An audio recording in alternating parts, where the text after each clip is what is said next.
Next, from San Francisco, a panel discussion on the role of citizen militia groups in the U.S. Earlier this month, militia and federal officials debated the legitimacy of these organizations and their impact on American society. The event was held at the Commonwealth Club of California and lasted an hour and 10 minutes.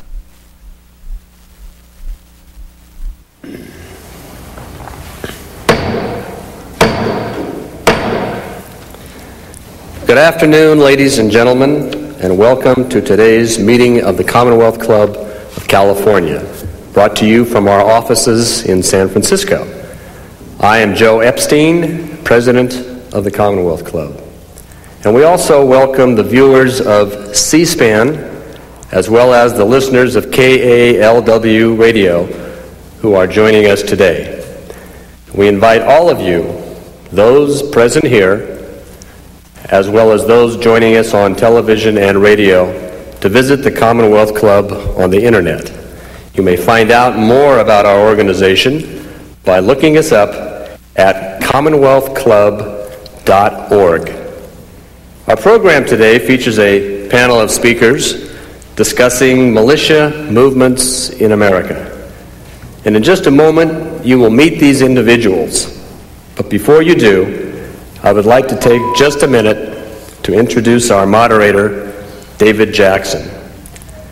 David is Vice Chairman of the Commonwealth Club Program Committee and is the San Francisco Bureau Chief for Time magazine.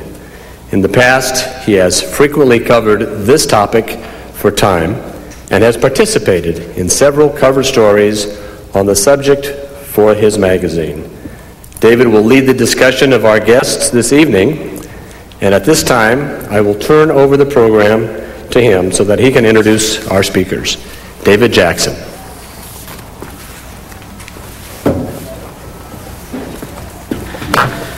Thank you, Joe Epstein, President of the Commonwealth Club. To begin our program, each speaker will be given 10 minutes for opening remarks. Afterwards, I will moderate the question and answer period, directing questions to each of our speakers. When the federal building in Oklahoma City was bombed 2 years ago, the first thought many Americans had was that it must have been the work of Middle East terrorists. But within a day or so, that group of suspects was replaced by America's newest villain, the militia movement. As it turned out, neither Middle East terrorists nor the militia movement seemed to have much to do with the tragedy in Oklahoma. But many Americans still have great concerns and a lot of misconceptions about the militia movement and what it stands for. Today we have three guests who will help us learn more about this phenomenon. Our first speaker is Dr. J. Henry Glazer. Dr. Glazer is a former chief counsel of the NASA Ames Research Center, a frequent contributor to legal periodicals in the fields of international law and aerospace law. Dr. Glazer has taught at the University of California, Berkeley, the Hastings College of the Law, and the University of San Francisco. In 1981, he was commissioned by the Governor of California as commander of the California Naval Militia, and he staffed in that capacity to the commanding general of the state military department.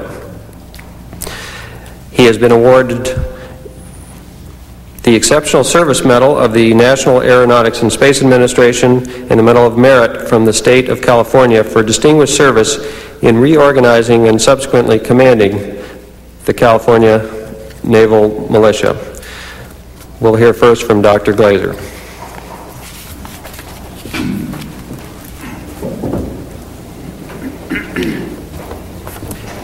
Thank you, Mr. Jackson, ladies and gentlemen. The topic for discussion at this roast is captioned Patriotic Groups or Dangerous Paramilitary Organizations, the Militia Movement. I prefer to caption it rather as Militia Movements and the Possible Deconstruction of the United States Constitution. Let me preface my remarks by saying I have no quarrel at all with any group in this country, armed or unarmed, coming together whose membership is established for a lawful purpose. None at all. I have no quarrel with people who do that, whether they carry arms or not. I have a real problem, however, under the U.S. Constitution and what it states when they call themselves the militia. I have a real heartburn with that. Let's start with what that concept is. Under the Second Amendment of the Constitution, and these groups wrap themselves in the Second Amendment, the right of the people to bear arms shall not be infringed. They tend to gloss over the first branch of that clause in the Constitution, and it starts, a well-regulated militia, being necessary to the security of the free state, the right of the people to bear arms shall not be infringed. That's what the text says in the Second Amendment.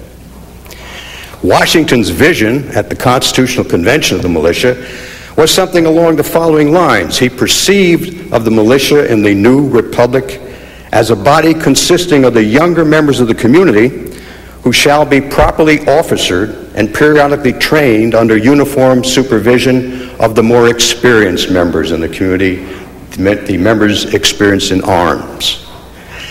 His vision was carried over directly into the United States Constitution. Let's look at the checks and balances. Under Article 2, we're all familiar with the President being Commander-in-Chief of the Army and Navy. There was no Air Force in 1789.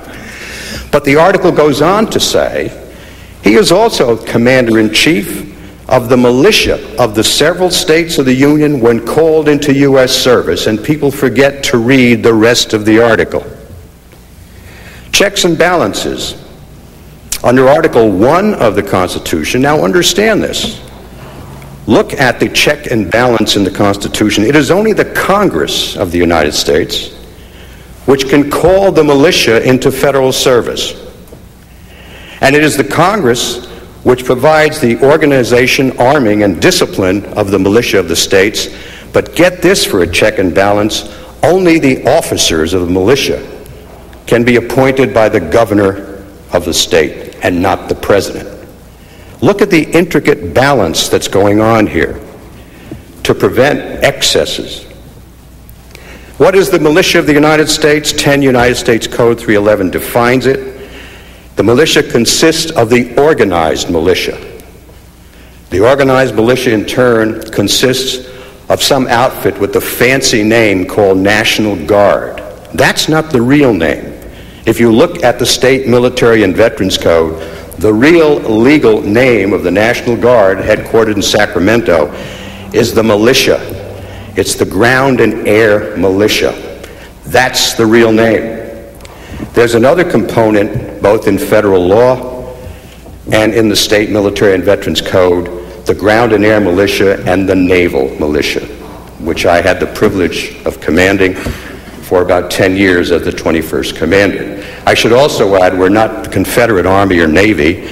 I'm also a retired captain in the United States Naval Ready Reserve, and admittance to the State Naval Militia, one was required to hold a commission or appointment or enlistment in the United States Navy or Marine Corps. So we were real. That's what it is. It goes on to say in 10 U.S.C. 311, apart from the organized militia, the National Guard and the Naval Militia, the Constitution and the statutes provide for something called the unorganized militia. The unorganized militia comes into play when the state militias are federalized.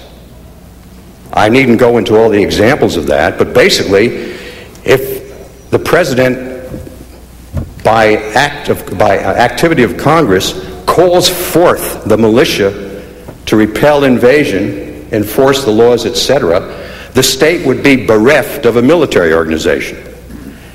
In World War I, the last call to arms of the California Naval Militia, 5,000 state sailors and Marines, plus a state air arm, were activated for federal service. That was their last call to federal arms. They sailed away and never regrouped.